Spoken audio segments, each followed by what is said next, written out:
Welcome back, Bantwana Benkosi. Thanks indeed, Nyakal, for those news.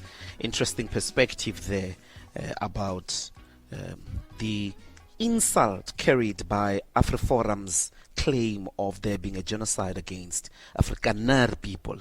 That insult is to actually a people in the world that have faced genocide and ethnic cleansing, such as the Jews, the Tutsis of Rwanda, and many, many other areas, the indigenous Khoi and San people, whose genocide was perpetuated by the Afrikaners here in South Africa upon their settlement in the east, in the Cape, or what they called the Cape of Good Hope.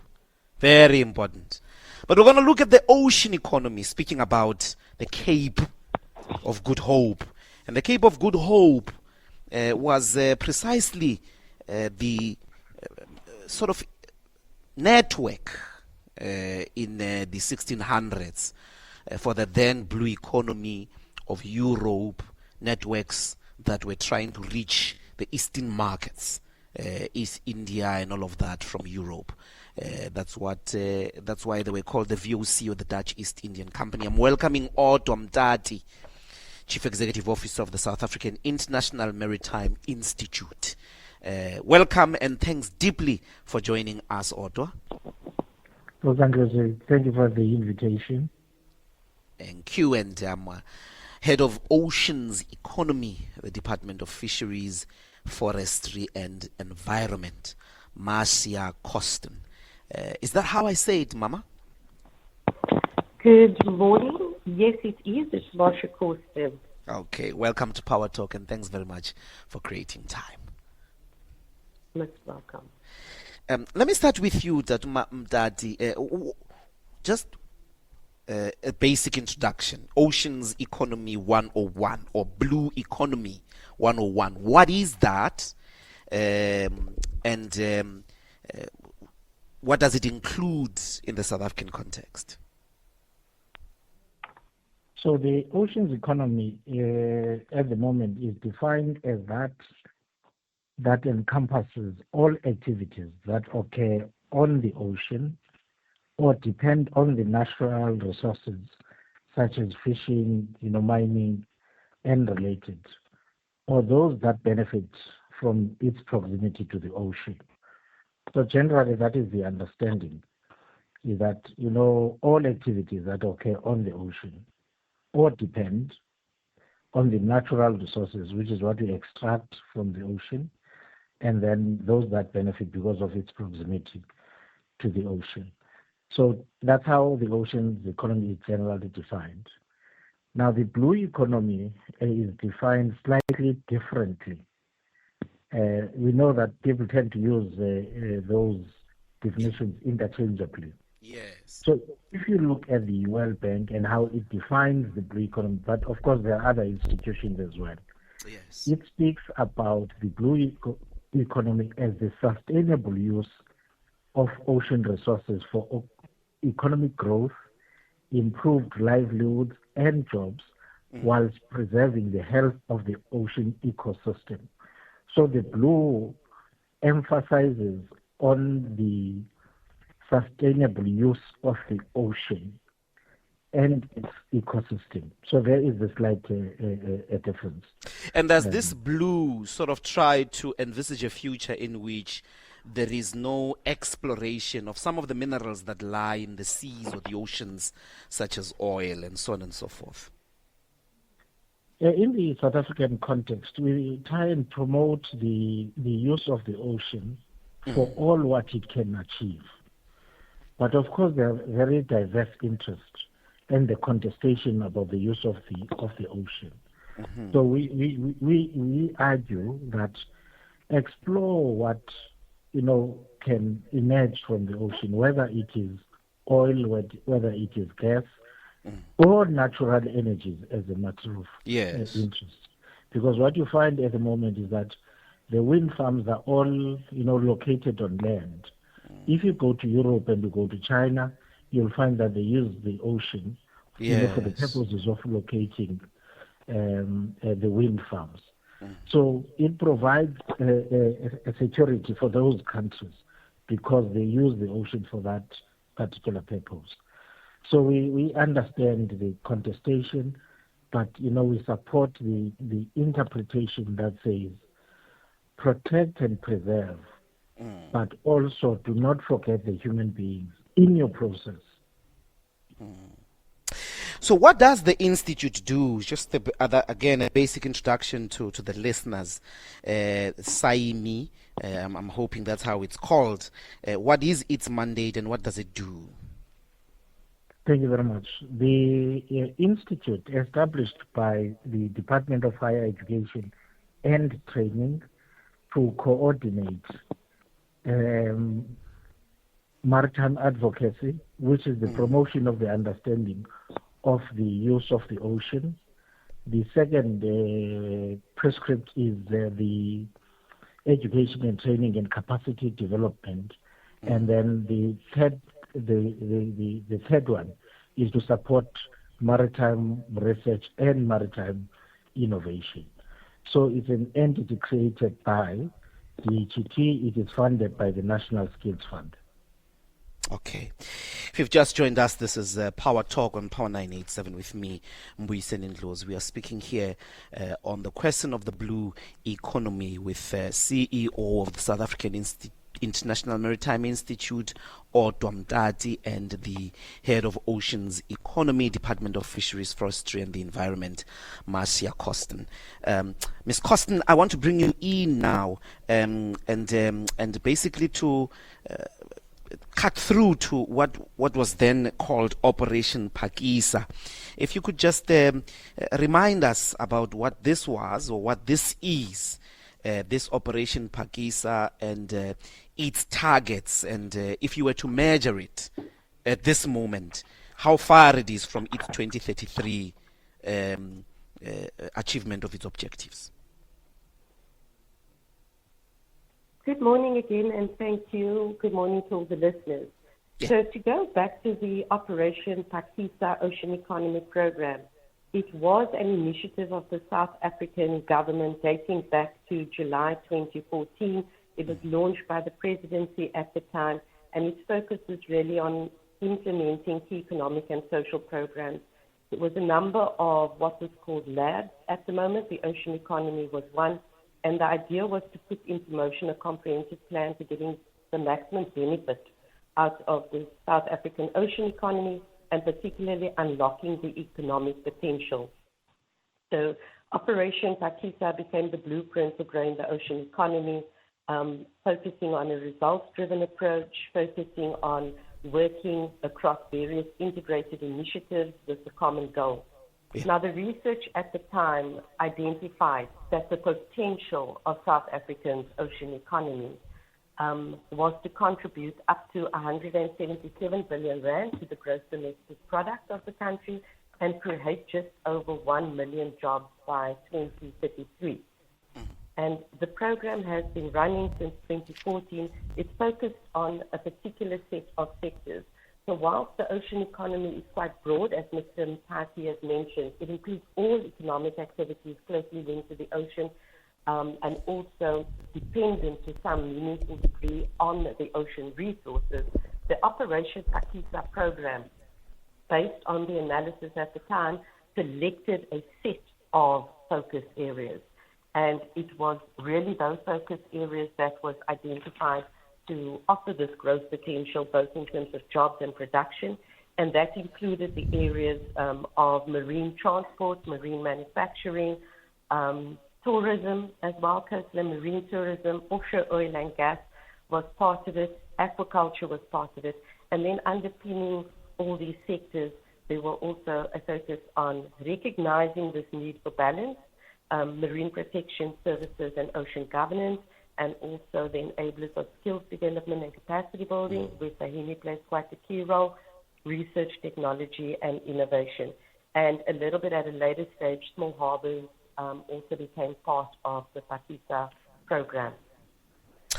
If I may, I mean, this target, or, the assessment that it could contribute 177 billion rands to the GDP by this set date of 2033 and these number of jobs which you put at 1 million again by 2033. Since 2014, it's a little bit over about 10 years now, if I'm not mistaken, maybe 12 years, I don't know. What is the assessment at the moment? How many jobs between 2014 and now, as well as its contribution as we stand in the GDP? Is it increasing? Is it decreasing? Or is it just stagnant? Well, you see, I think it depends on how we're going to look at the progress of Operation Phakisa versus the progress of the ocean economy. So as I mentioned, the ocean economy is a broader set of sectors. The Operation Phakisa focused on a particular set of subsectors within the ocean economy. With regards to those initiatives, there has been growth in the number of jobs that have been created because that was a particular focus. So all these various sectors that I mentioned, the initiatives are driven by various departments across the South African government, and those initiatives that have been put in place have yielded results in terms of the jobs created. In the first 5 years of Operation Phakisa, it was around 8,000 of those specific initiatives that were put in place. So your measure of Phakisa then, maybe let me put it much more directly, your measure of Phakisa over the last 11, 12 years in terms of jobs. Yes, so in terms of the measure of the Phakisa program itself, the estimates are around 17,000 jobs that were directly created. So that doesn't refer to the jobs that were already in the ocean economy, and those were only direct results of the program. What that does not include are any of the multiplier effects of the initiatives. Those are just the ones that were reported directly by those working on the program. So, for example, if there is an infrastructure initiative within a port to improve the infrastructure to get more shipbuilding activity in there, it will measure that infrastructure job created and not necessarily the additional work that is brought in.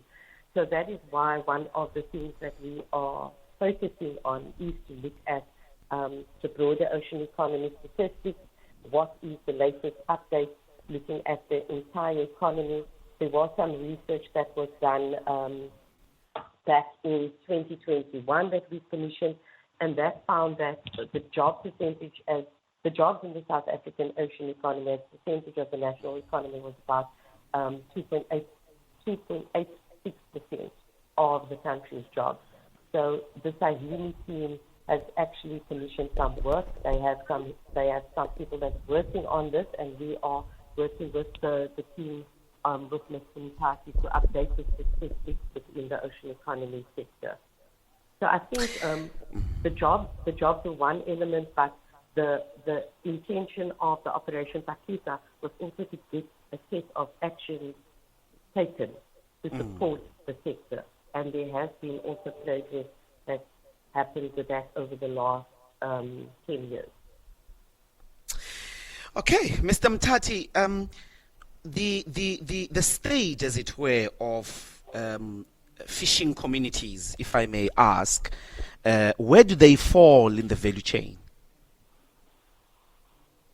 So, on Marcia's point, if you consider Operation Phakisa in 2014, fisheries have been excluded because the assumption had been based on the fact that it's a mature subsector, and then government determined that it needed to focus rather on nascent subsectors such as aquaculture.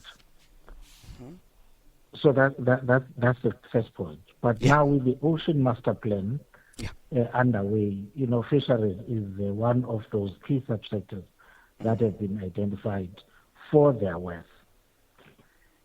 So that's the second part. The third part is that, fisheries are important, and you find that quite a lot of coastal communities, depend on them. And we all know that the department, I think about a year or so ago, then awarded fishing rights to some of those coastal communities. We've been working with the department to try and build the capacity of those in an effort to make sure that they don't just have the paper, which is the right, but they have got the business capability to make sure that, they achieve some success with what they have received. Of course, there are limitations because, as you know, that quite a number of things still need to be done, because the needs in the various areas are quite varied. Others may have boats, others may not have boats, others may have a refrigerator, others may not. So part of what we are enjoined to is to develop an ecosystem that serves most of those, that have benefited, from the awarding of fishing rights by the department. So that's the first part. The first part that we have committed to assign is the use of indigenous knowledge systems, because we recognize the fact that it's not everything that comes from elsewhere. Those committees having, resided in those areas for a considerable period, they can add to the science that, we're seeking to promote as we move forward as a country. And maybe finally, Ms. Costin, I wonder the sort of risks associated generally with regards to explorations of gas, of oil, and you've got, as it were, this mandate for the environment. How does the department balance economic interest, as it were, and these environmental concerns?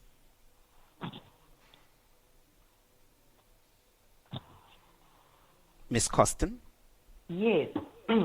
So I think the first thing to note is that as part of the Operation Phakisa initiative, there was recognition that there will be this contestation within the ocean. And it is for that reason that as part of the overall program, the marine protection and ocean governance was recognized as part of what needs to be focused on by government, and that work lies within this department's space. So the overall balance that needs to be sought is how do you actually grow your economy? How do you balance social and economic development with that of environmental sustainability? So within our department, we are responsible for ensuring that the environment is protected. It is part of our constitutional mandate, but we are also at the same time tasked with the responsibility to coordinate the overall oceans economy space and to bring together to make sure that those environmental considerations are also taken into account. So with regard to the offshore oil and gas, as was mentioned, it is one of the sectors that we focused on, but the intention is to make sure that there are sustainability efforts, and one of the ways to do this is with the marine spatial planning initiative that is underway.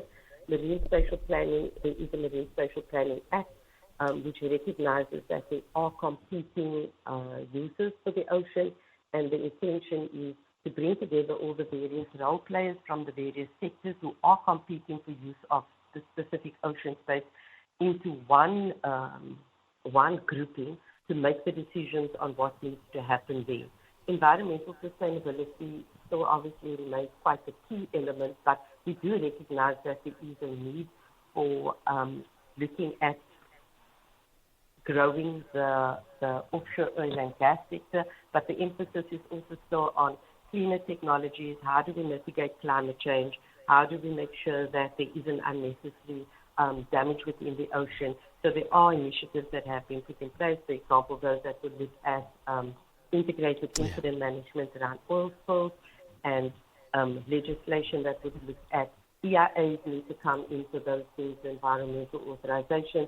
So there is quite a few things that are in place to try and balance these initiatives.